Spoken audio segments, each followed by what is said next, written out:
स्वागत है आपका। Myself Sanjay Kumar. इस वीडियो लेक्चर में हम पढ़ने वाले हैं decarboxylation of sodium salt of fatty acid या कार्बोक्सिलिक एसिड। तो by decarboxylation of carboxylic acid this is called a laboratory method.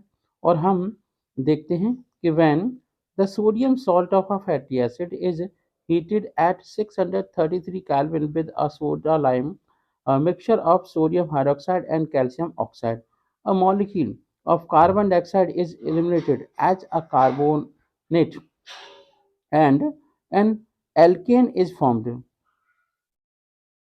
Chemical reaction is R single bond C double O Na plus NaOH arrow के sign पर है CaO 633 kelvin और इसे heating का निशान। इसके बाद बनेगा R single bond H alkane बन सकता है, बनता ही है, और Na2CO3। तो जो आपका कार्बन डाइऑक्साइड बनता है वो सोडियम के साथ रिएक्ट करके बना लेता है उसका कार्बोनेट। अगर हम एक्चुअल में रिएक्शन देखें, आर की जगह पे हमने क्या कर रखा है, CH3 ले लिया, तो ये कंपाउंड है सोडियम एसीटेट। सोडियम एसीटेट को सोडियम हाइड्रोक्साइड और कैल्शियम ऑक्साइड, तो mixture of sodium hydroxide and calcium oxide is called a soda lime. याद रख लीजिए। 633 केल्विन हीट करेंगे तो बनेगा मीथेन। एक कार्बन कम हो रहा है ना, देख रहे हैं आप, तो Na2CO3 एटसेट्रा। अब हम दूसरी बात देखते हैं। However, pure methane can be obtained if barium oxide is used in place of soda lime। स्वागत है आपका। Myself Sanjay Kumar. इस वीडियो लेक्चर में हम पढ़ने वाले हैं फ्रैंकलैंड रिएक्शन। फ्रैंकलैंड रिएक्शन और वुड्स रिएक्शन एक जैसी ही रिएक्शन है। हमें एल्केन बनाना होता है।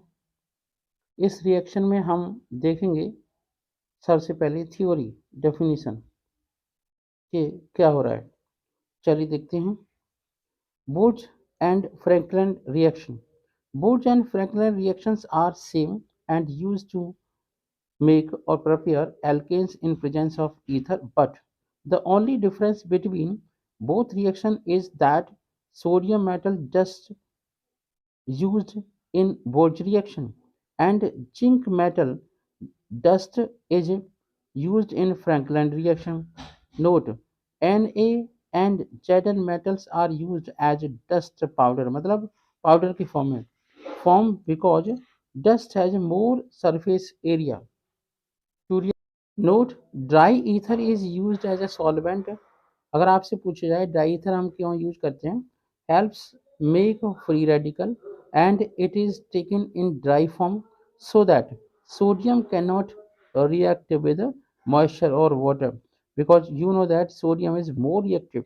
It readily react with water and become a sodium hydroxide remain available for halides.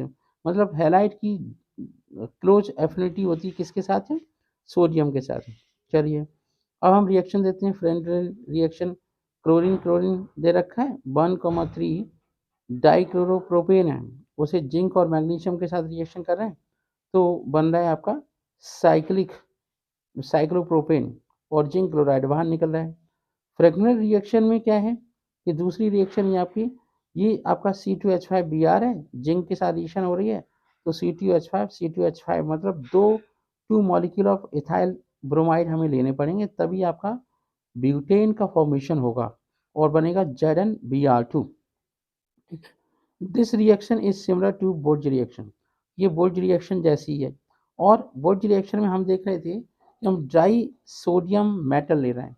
Dry का मतलब होता है सोडियम मेटल, तो आपकी पानी के साथ रिएक्शन कर जाएगी, इसलिए हमें ड्राई सोडियम मेटल का पाउडर लेना पड़ेगा। जिंक, जैसे जिंक डस्ट ले रहे थे वैसे सोडियम का पाउडर लेना पड़ता है, फाइनली डिवाइडेड पाउडर। ठीक है, आई होप आपको समझ आया होगा Franklin reaction and Frankland reaction. My self Sanjay Kumar. स्वागत है आपका। इस वीडियो लेक्चर में हम पढ़ने वाले हैं mechanism of Colway electrolysis for the preparation of alkene. Colway electrolysis में हम देखते हैं कि क्या है कि हम एक ओवरऑल व्यू बता देते हैं।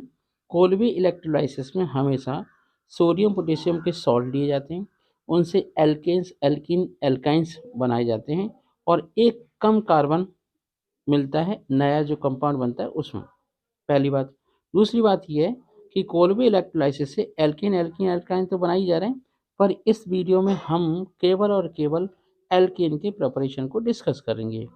तो वीडियो शुरू करते हैं। एंड पहले तो हम बताते हैं डेफिनेशन, फिर हम बताते हैं कि कैसे ये मैकेनिज्म होती है। Kolbe electrolysis method, an aqueous solution of a sodium or potassium salt of a carboxylic acid on electrolyzed gives alkenes containing even number of carbon atom at anode।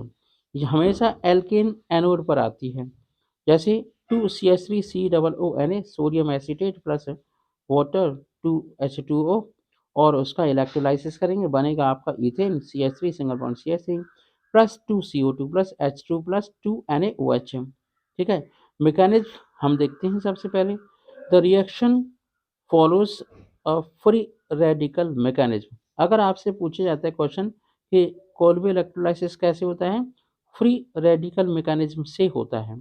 तो 2CH3 single bond C double bond O single bond O Na, और इससे बनता है 2CH3C double bond O single bond O, है ना, negative, plus negative नहीं है यहाँ पर बनेगा आपका, तो CH3C डबल O नेगेटिव बनेगा और सोडियम 2Na प्लस बनेगा। यही एसीटेट आयन, जिसे हम एसीटेट आयन कहते हैं, 2 इलेक्ट्रॉन निकल जाएंगे, इसे फिर बनेगा acetate ion free radical, acetate free radical ion. ठीक है, तो अब एसीटेट फ्री रेडिकल बन गया, वो कन्वर्ट हो जाएगा 2CH3 मिथाइल फ्री रेडिकल में, और कार्बन डाइऑक्साइड उससे बाहर निकल जाएगी। यही मिथाइल फ्री रेडिकल आपस में ऐड हो जाएंगे और बन जाएगा इथेन। ये सारी प्रक्रिया होगी कहाँ पर, एनोड पर, मतलब पॉजिटिव प्लेट पर, क्योंकि पूरे एसीटेट आयन का जो नेगेटिव चार्ज होने की वजह से आपका एनोड पे बनेगा। अब हम बात करते हैं कि कैथोड पे क्या हो रहा है। तो कैथोड पर देखते हैं तो 2H2O प्लस 2 इलेक्ट्रॉन, जो इलेक्ट्रॉन वहाँ पे निकले थे, है ना, एसीटेट आयन से, वो हाइड्रोक्साइड आयन और H प्लस आयन में कन्वर्ट हो जाएंगे। यही H प्लस आयन कन्वर्ट हो जाएंगे H2 गैस में, और sodium ion plus 2NaOH ion, मतलब OH माइनस आयन बना लेंगे सोडियम हाइड्रोक्साइड। तो ये आपकी रिएक्शन थी। This method is applicable for the preparation of symmetrical alkane only and not suitable for a preparation of methane। Methane हम इस reaction से नहीं प्राप्त कर सकते।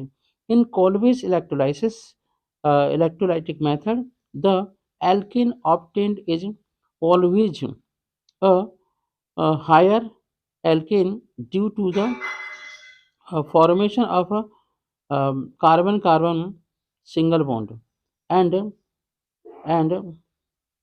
restoring the carbon-carbon bond, restricting the formation of methane by this process। तो ये बात समझ में आ गई। तो ये थी आपकी Colway electrolysis mechanism and chemical reaction for the formation of